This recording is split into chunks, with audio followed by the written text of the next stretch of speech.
Yan po siya, Tolsen. Yan po, dumating na yung order sa atin ng client natin na chock. Hinili ko to sa Tolsen. Papalit ko dito. Sira kasi ito eh. Sinubukan ko na siyang kalasin eh. Hindi nagpapantay yung mga paa.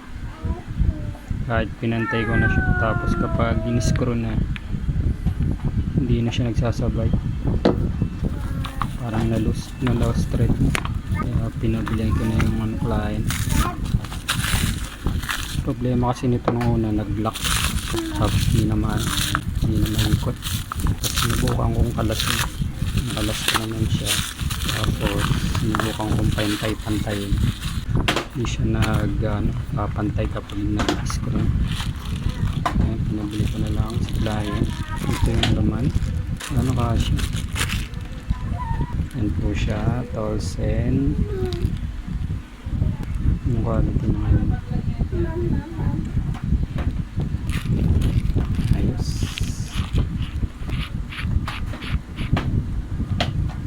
Yan.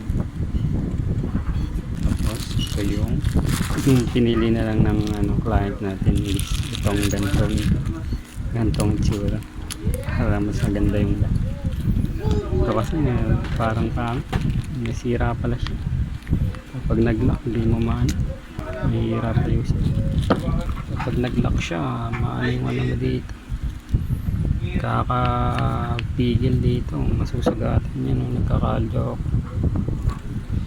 Kaya ganito na lang pinabili ko sa client, saka ganito na lang din gusto niya. Kapit natin sa nakasya. Galing ko lang yung screw nito. Try natin. Sakto naman. Ito naman siya. Pipitan ko lang.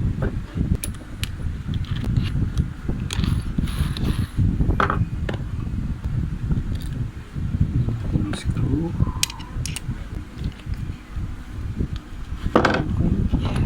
Tapos pipitan ko siya.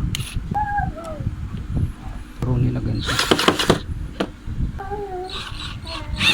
Wala.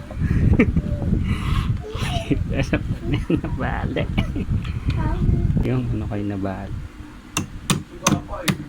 Kailangan kasi matigas yung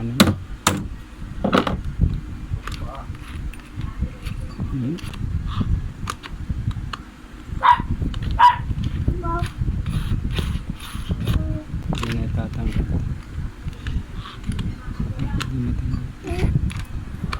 Okay na. UP tuloy yung pa.